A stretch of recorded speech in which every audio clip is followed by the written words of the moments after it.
And for me, well, Hawkins did some interesting work on the correlation between Christianity and Buddhism, and for me, in there it talks about, well, you see the face of Christ, but then you go to the stillness or the silence or the timelessness, and that would correlate, or that in Christianity, for me, that would relate to Christ consciousness or oneness or unity. But in Buddhism, they call it the void. They'd call it the void or the nothingness. So, it's the same thing for me. It's like, and Hawkins, it comes out through kinesiology, they're talking about the same thing. Once you let go of the ego, and how do you let go of the ego? Because when you have the ego, there it's talking about forgiveness. Forgiveness is like any belief system, which is, all thoughts are based in limitation. So there's often like a judgment implied within the thought. I'm not good enough, they're not good enough, or the world is not going the right way, or whatever it is. So if you forgive that, all those thoughts are released from the ego. And while you have those thoughts, you're in a world of illusions, because it's like the perceptions that those thoughts filter out into the world is the world you see. So at the lower levels, where you have a lot of negative beliefs, a lot of judgments, one is in a world where you think everyone's judging you, and it's a fearful world. And as you let go of those, as you forgive, you're still within. So it's talking about illusions and then getting out of illusions. So while you're still in the world of illusions, while you hold any thoughts of limitation or judgment, even there it said timelessness, even the judgment or the creation of time and time tracking. So you can these are all related to aspects of limitation which create a perception of the different types within the world of form. So one can pray to the Holy Spirit for a miracle to release this, or, in Buddhism they would call it letting go of attachments. Your attachment to your thought about this, attachment to the body, attachment to the world should be this way. It's the same thing. Either through the mechanism of forgiveness, you're surrendering these thoughts, or in Buddhism, you might, if you're attached to any thought of limitation or perception, or anything limiting you to a dimension of the world of form. And then when you get to the void, that's talking about in Buddhism where there's no attachment to form, not even time. It's timeless, it's still, it's eternal, and it's foreverness. So you've gone out of the realm of what the Course would call illusions. You're into that which is beyond illusions, into the timeless realm, or through forgiveness, the last doorway. As you forgive everything, you see Christ's face, and then you're up past that into the world of the world which has no limit, even beyond. Because an image is an aspect of form, time is an aspect of form, memories are an aspect of form. So yeah, that was a lovely lesson. Just say, it's quite, the language is quite hard for me to understand it. The structuring of it, unless you're used to it. It's not everyday language for me.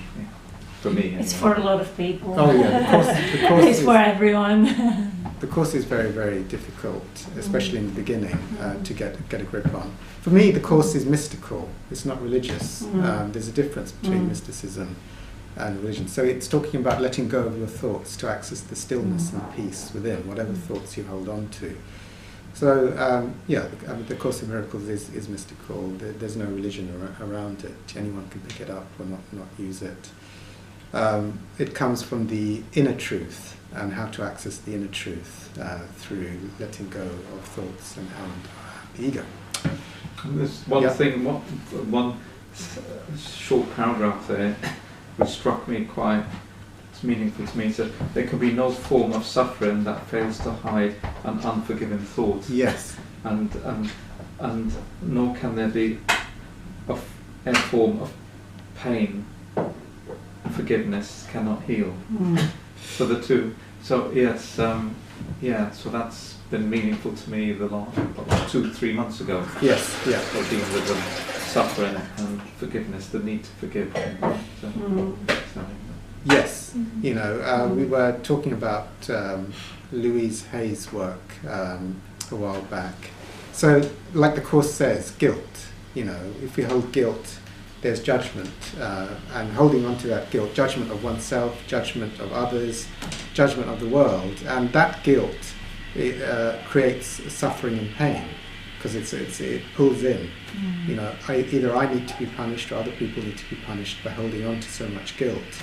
As you forgive, then the guilt is released and you move up in your levels of consciousness. But that also shows, you know, suffering. How can the consciousness manifest suffering? Well, it could manifest suffering through mental illness, or it could through physical illness. You know, as you know, I was looking through Louise Hay's book. You know, so if you judge someone and you think, you know, I think the person I met early this morning is a pain in the neck, and you keep judging them that way, eventually you get a pain in the neck.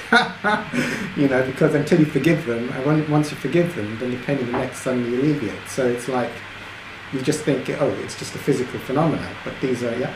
I was wondering if on forgiveness, like if somebody's done something to you, yeah, and you feel you've 100% forgiven them, yeah, and then this happened because I was talking to an old friend last night, and something that somebody else hurt me badly came up. But I had a real surge of, far from forgiveness, you know, I let go of it very quickly. So if that happens, have you really forgiven? If there's a surge of emotion. Yeah, or is that just a temporary surge of energy running through you? I don't know. I would say there's two components to full forgiveness. One is to forgive them, but also to feel out the feelings connected with the event. So to feel out the feelings connected with the event. Yeah. Of unforgiveness. Let's say like someone made a racial comment at me when I was 14. Yeah. And then I was really, really upset and angry, and I think they're wrong for what they did. Yeah. But then, you know, I left it, and I had a lot of emotions about it. And let's say I didn't feel them all out at the time, then I would, you know, say I was eating on my emotions, or I just distracted myself, watched a film, or whatever it was. So I didn't get to feel or process out all the emotions. Yeah. Then every time, you know, something I associate something with that, it'll probably bring up the emotions I haven't felt out. Right. So the way for me to so it's an opportunity. It means actually there's still a pocket of suppressed feelings still remaining within the body that needs to be released fully. So if that would happen, if I thought I'd processed it all and I'd forgiven them, I prayed for them or whatever, and then it came up, I would sit with those feelings or pray some more. But so I would sit with the feelings and fully process it out while it's there. Often they'll come back in waves, so if you think of them again and you start to feel some feelings, sit with the feelings again, and then if you think of them, so the way to test it is just think of them and the event in vivid detail. And I find that when I think of this particular situation, normally it's not a problem anymore. Right. But this old friend hadn't heard the situation before, so that's, and then I thought, my goodness, I thought that was all gone. So there was an aspect. It didn't last long. No. I was back to, but it took me a little bit of Course in Miracles thought to get rid of it after I put the phone down. Yes. Yeah. Fear.